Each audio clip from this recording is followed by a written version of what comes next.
정부가 사회적 거리 두기를 좀 더 푸는 방안을 논의하고 있습니다. JTBC 취재 결과 영업시간부터 단계적으로 늘리는 안이 유력해 보입니다. 5월에 있을 대통령 취임식 전에 거리 두기를 아예 없애는 것도 검토되고 있습니다. 유한울 기자가 취재했습니다. 정부가 유력하게 검토하는 안은 영업시간을 1시간 더 푸는 겁니다. 확정되면 다음 달 4일부터는 자정까지 영업할 수 있습니다. 사적 모임 인원을 늘리는 건 계속 논의 중입니다. 정부 관계자는 10명까지 늘리는 안과 현재처럼 8명으로 제한하는 안 두 가지를 검토 중이라고 밝혔습니다. 사회적 거리 두기를 단계적으로 풀면서 다음 정부에 넘기기 전까지 코로나 상황을 안정적으로 관리해 나가겠다는 판단입니다. 일시의 모든 거리두기 조치 등을 해제하는 경우는 유행이 증폭될 가능성도 적지 않기 때문에 단계적으로 점진적으로 지금 완화를 시키고 있는 중입니다. 논의 과정에 일정 부분 관여할 대통령직 인수위원회도 비슷한 생각입니다. 질병청은 하루 앞서 10명의 24시간 영업안을 인수위에 보고한 바 있습니다. 하지만 여기에 대해 확진자 폭증으로 일상 회복을 멈춰야 했던 지난해 말 사례를 들며 과학적 근거가 필요하다는 의견이 인수위 측에서 나왔습니다. 다만 앞으로 추가적인 완화를 거쳐 이르면 다음 달 말에 거리 두기가 완전히 해제될 가능성이 큽니다. 정부 고위 관계자는 하루 확진자 규모가 일정 수준 밑으로 떨어지면 다음 정부 전에라도 해제는 가능하다고 말했습니다. 반면 코로나의 법정 감염병 등급을 낮추는 일은 다음 정부로 공이 넘어갈 것으로 보입니다.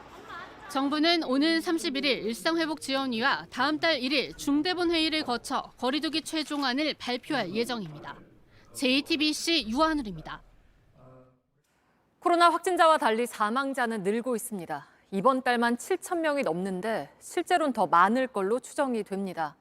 코로나 검사를 받고 일주일이 지나서 숨지면 코로나 사망 집계에서 빠지는 경우가 많기 때문입니다. 박민규 기자입니다.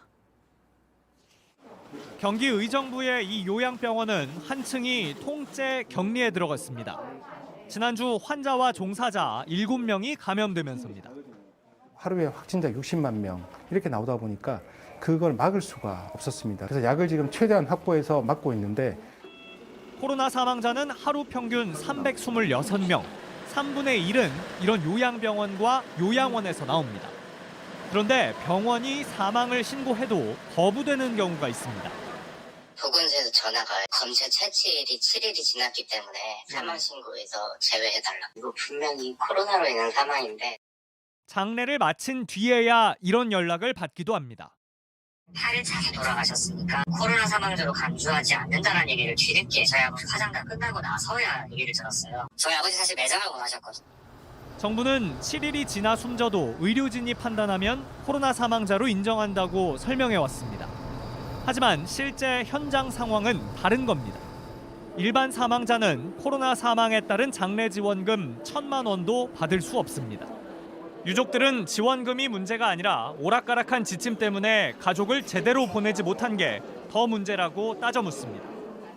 도 못하게 하고 방역복 입고 아버지 멀리서 보게 하고 이렇게 해서 장례를 치렀는데 막상 국가기관이 시청에서는 코로나 사망 장례가 아니라 일반 장례 치르셨죠라고.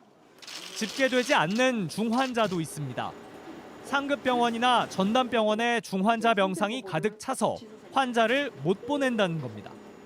한 요양원 환자들이 전체가 다 가는 경우가 많거든요. 그럼 그렇게 되면 거기가 병상이 가득 차버리죠. 환자를 보내기가 참 어려워지는 거죠. 현장에서는 사망자와 중환자가 정부 집계보다 더 많다며 먹는 약과 의료 인력 지원을 늘려달라고 호소합니다. JTBC 박민규입니다.